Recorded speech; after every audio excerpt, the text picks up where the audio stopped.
नमस्ते, हीअ आकाशवाणी आहे। सिंधी समाचारनि सां गॾु मां गीता भाटिया।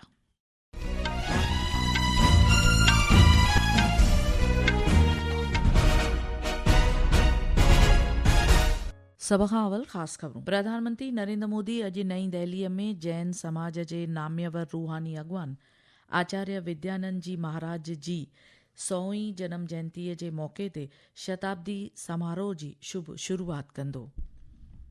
भारत बेक़ाइदे क़ाइमु थियल कोर्ट पारां सिंधु जल करार बाबति ॾिनल फ़ैसिले खे ख़ारिज कयो। चयो त आतंकवाद खे पनाह ॾींदड़ मुल्क तौरु पाकिस्तान जी इहा नई साज़िश आहे। ऑपरेशन सिंधु तहत 4400 खां बि वधीक नागरिक ईरान ऐं इज़राइल मां बासलामत भारत मोटिया आहिनि। अटकल 51 सैकड़ो जी हिसेदारीअ सां Mazagon dock ship builders company Sri Lanka जी कोलंबो डॉकयार्ड जी मालिकी हथु कंदी। रांदियुनि में महिला क्रिकेट में भारत ऐं इंग्लैंड विच में 5 T20 मैचुनि वारी सीरीज़ जी अॼु पहिरीं मैच नॉटिंगम में खेॾी वेंदी। समाचार तफ़सील सां। प्रधानमंत्री नरेंद्र मोदी अॼु नईं दिल्लीअ में मुइज़िज़ रूहानी अॻवान ऐं समाज सुधारक आचार्य विद्यानंद जी महाराज जी शताब्दी समारोह जी शुभ शुरूआत कंदो। इन मौक़े दौरान प्रधानमंत्री अवाम खे पिणु ख़िताब कंदो। इहो कार्यक्रम भगवान महावीर अहिंसा भारती ट्रस्ट जे सहकार पारां मुंतज़िम थी रहियो आहे। आचार्य विद्यानंद जी जैन समाज ऐं जैन बिरादरीअ जो हिकु बर्ख रूहानी अॻवान हो। हुन जी 100वीं जनम जयंतीअ लाइ श्रद्धांजलि तौरु ख़ासि मुंतज़िम इहो प्रोग्राम 1 साल ताईं जारी रहंदो, जंहिं दौरान मुल्क जे मुख़्तलिफ़ हिस्सनि में सक़ाफ़ती, साहित्यक, तइलीम सां जुड़ियल ऐं रूहानी कार्यक्रम कया वेंदा। राष्ट्रपति द्रौपदी मुर्मू इन ॻाल्हि ते ज़ोर ॾिनो आहे त MSME खितो भारत सां गॾु आलमी अर्थतंत्र ॿिन्ही जी बैकबोन आहे। इहो उहो खेत्र आहे जेको ॿियनि सभिनी खितनि जी तरक़ीअ लाइ अहम पाए तौरु कमु करे थो। काल्ह नईं दिल्लीअ में अंतर्राष्ट्रीय MSME डे वास्ते मुंतज़िम ख़ासि प्रोग्राम में ख़िताब कंदे राष्ट्रपति चयो त मुल्क जी तरक़ीअ में MSME अहम किरदारु अदा करे रहियो आहे। सूक्ष्म, लघु और मध्यम उद्यम न केवल देश के सफल घरेलू उत्पाद में महत्वपूर्ण योगदान देते हैं, बल्कि वे जमीनी स्तर पर नवाचार को भी बढ़ावा देते हैं। ये उद्यम रोजगार सृजन के साथ साथ सामाजिक समावेश को भी सफल प्रदान करते हैं। MSME क्षेत्र भारत के सफल घरेलू उत्पादों में 30% का योगदान रहा है। ये क्षेत्र कृषि के बाद देश में दूसरे सबसे बड़ा रोजगार सृजन करता भी है। ऑपरेशन सिंधु तहत हेल ताईं अटकल 4400 खां बि वधीक भारतीय नागरिकनि जी वतन वापसी थी आहे। ईरान मां लॻभॻि 3597 ऐं इज़राइल मां 818 नागरिक भारत मोटिया आहिनि। नईं दिल्ली जेका मुहिम ऑपरेशन सिंधु शुरू कई, तंहिं ज़रिए न फ़क़ति भारतीय पर विदेशी नागरिकनि जी बि वतन वापसी थी आहे। भारत जम्मू कश्मीर में किशनगंगा ऐं रातले नदियुनि ते हाइड्रो इलेक्ट्रिक बिजली योजनाउनि बाबति दख़ल करण जे लिहाज़ खां चवाइजंदड़ कोर्ट पारां ॾिनल फ़ैसिले खे ख़ारिज कयो आहे। भारत इहो चिटो कयो आहे त बतौर ट्याकर कोर्ट जेको फ़ैसिलो ॾिनो आहे उहो क़ानूनी सतह ते जाइज़ न मञियो वेंदो ऐं ईअं करणु सिंधु जल करार जी मञीगिरी थींदी। वज़रात इहो बि चिटो कयो त पहलगाम आतंकी हमले बैदि भारत सिंधु जल करार रद्द करे छॾियो आहे ऐं हाणे समझौतो रद्द थियण सां असां करार जे कंहिं बि शर्त शरूत खे मञण जे लाइ पाबंद न आहियूं। मुल्की सतह ते जहाज़रानी ऐं डॉकयार्ड कार्यनि सां जुड़ियल निर्माण company Mazagon dock ship builders limited Sri Lanka जी मशहूरु ऐं आला कंपनी कोलंबो डॉकयार्ड PLC जो 51 सैकड़ो हिसेदारी ख़रीद करण जो फ़ैसिलो कयो आहे। ॿिन्ही विच में इन बाबति 52.96 अमरीकी बिलियन डॉलरनि जी डील कई वई आहे। गौर फरमाईंदा त मज़गांव डॉक कंपनीअ लाइ इहो पहिरियों भेरो आहे जो कंहिं अंतर्राष्ट्रीय कंपनीअ में एतिरे वॾे पैमाने ते संदसि हिसेदारी थींदी। म्यूनिसिपल चूंडुनि सां गॾु उप चूंडुनि में बि मोबाइल ज़रिए वोटिंग जो इस्तेमालु कंदे बिहार अॼु पहिरियों सूबो बणिजी वियो आहे।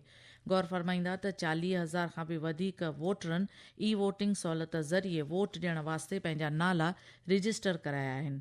अॼु बिहार जे 6 नगर पंचायतुनि ऐं 36 म्यूनिसिपल इदारनि में चूंडूं करायूं वेंदियूं। बिहार में आज नगर निकाय चुनाव में मोबाइल के माध्यम से ई वोटिंग की शुरुआत हो गई है। तकनीकी रूप से चुनाव में अलग अलग नवाचारों को अपनाने वाले बिहार राज्य निर्वाचन आयोग के लिए ये एक और नया आयाम है। माना जा रहा है कि मतदान का प्रतिशत बढ़ाने की दिशा में आगे चलकर ये एक बड़ा कदम साबित हो सकता है। बिहार में मतदान के समय शहरी क्षेत्र में वोटरों की उदासीनता एक बड़ी चुनौती रही है। राज्य चुनाव आयोग ने इससे पहले भी पंचायती राज संस्थाओं और स्थानीय शहरी निकाय चुनाव में चेहरा पहचानने के माध्यम से वोटर सत्यापन, मतगणना में ऑप्टिकल कैरेक्टर रिकॉग्निशन सिस्टम जैसी कई महत्वपूर्ण अनुप्रयोग किए हैं। पटना से धर्मेंद्र कुमार राय की रिपोर्ट के साथ समाचार कक्ष से अभिषेक कपिल। ई ख़बरूं तव्हीं आकाशवाणी तां ॿुधी रहिया आहियो। वधीक ख़बरुनि जे लाइ तव्हीं असांजी वेबसाइट newsonair.gov.in खे फॉलो करे सघो था। प्रधानमंत्री नरेंद्र मोदी सुभाणे सुबुह जो आकाशवाणीअ तां मन की बात कार्यक्रम ज़रिए ॾेह तोरे परॾेह में वसियल भारतीयुनि सां पंहिंजा राय ऐं वीचार वंडींदो। मन की बात कार्यक्रम जी इहा 103वीं क़िस्त थींदी। राष्ट्र जांच एजेंसी NIA गुज़िरियल साल पंजाब जे गुरदासपुर पुलिस स्टेशन ते ग्रेनेड सां बम हमलो करण वारे मामले तहत 7 शख़्सनि ख़िलाफ़ चार्जशीट दायर करे छॾी आहे। इहो हमलो अंतर्राष्ट्रीय दहशतगिर्द जमायत बब्बर खालसा पारां कयो वियो। अलबत्त इन्हनि मां चइनि खे आतंक विरोधी एजेंसीअ पारां गिरफ़्तार बि कयो वियो आहे। मुख्य साथी ऐं मुख्य साज़िश सटींदड़ आतंकी अञा बि फ़रार आहिनि। गिरफ़्तार कयल चारई ॾोहारी बटाला जे किला लाल सिंह ॻोठ जा आहिनि। कोलकाता जी हिक लॉ कॉलेज में हिक शागिर्दियाणीअ सां थियल ज़ोरीअ ज़ना वारे वाक़े बैदि ओलह बंगाल में तनाव वारा हालात वधी विया आहिनि। इन विच में राष्ट्रीय महिला आयोग पाण मुरादो इन हादसे ख़िलाफ़ कार्रवाई कई आहे। कमीशन हादसे लाइ बेहद ॻणती ज़ाहिर कंदे कोलकाता पुलिस कमिश्नर खे 3 ॾींहनि अंदरि पंहिंजी रिपोर्ट सौंपण लाइ चयो आहे। मिलियल अहवाल मुताबिक़ कोलकाता पुलिस इन मामले हेठि तहक़ीक़ात करण बैदि 2 शागिर्दनि समेत कुल 3 शख़्सनि खे गिरफ़्तार कयो आहे। महिला क्रिकेट में भारत ऐं इंग्लैंड विच में 5 T20 मैचुनि वारी सीरीज़ जो अॼु आगाज़ थींदो। पहिरियों T20 मुक़ाबिलो अॼु नॉटिंगम जे ट्रेंट ब्रिज में खेॾियो वेंदो। मैच भारतीय वक़्त मुताबिक़ शाम जो 7 बजे शुरू थींदी। ध्यानु ॾियारियूं त 2023 खां पोइ इहो पहिरियों भेरो आहे जो ॿई टीमूं T20 फॉर्मेट में हिसो वठंदियूं। वेझराई में थियल चटाभेटियुनि में सोभियारो थियण बैदि ॿिन्ही टीमुनि जा हौसला बुलंद आहिनि। भारत एशियाई स्नूकर टीम चैंपियनशिप जे सेमीफाइनल में दाख़िल थी वियो आहे। कोलंबो में काल्ह थियल क्वार्टर फाइनल में भारत कतर खे 3-0 तां शिकस्तो कयो। पंकज आडवाणीअ अॻूणे विश्व चैंपियन अली अल ओबेदेली खे शिकस्तो कयो। मौसम महकमे मुल्क जे उत्तर ओलह ऐं ओभरी हिसनि में ईंदड़ 7 ॾींहनि ताईं तमामु तेज़ मींहुं थियण जी अॻकथी कई आहे। गुजरात, केरल, माहे, विच महाराष्ट्र ऐं उत्तराखंड में अॼु बरसाति पवण जा इम्कान आहिनि। अमरीका जी सुप्रीम कोर्ट चयो आहे त राष्ट्रपति जे फ़रमान ऐं हुकुम खे रोकण वारे मामले में हेठीं अदालत जी सघ ऐं दायरा महदूद आहिनि। असांखे ध्यानु ॾियारियूं त गुज़िरियल कुझु वक़्त खां हेठीं सतह जी आयल कोर्टुनि राष्ट्रपति ट्रंप पारां जारी हुकुम खे जे अमली थियण खे रोकण जी कोशिश कई। आख़िर में ख़ासि ख़बरूं हिकु बार ॿीहर। प्रधानमंत्री नरेंद्र मोदी अॼु नईं दिल्लीअ में जैन समाज जे रूहानी अॻवान आचार्य विद्यानंद जी महाराज जे शताब्दी समारोह जो शुभ शुरूआत कंदो। भारत बेक़ाइदे क़ाइमु थियल कोर्ट पारां सिंधु जल करार बाबति ॾिनल फ़ैसिले खे ख़ारिज कयो। ऑपरेशन सिंधु तहत 4400 खां बि वधीक नागरिक बासलामत भारत मोटिया आहिनि।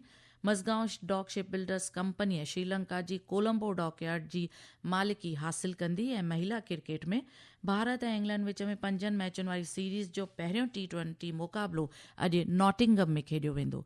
आकाशवाणी तां सिंधी समाचारनि जो अंक ते पूरो थियो। नमस्ते।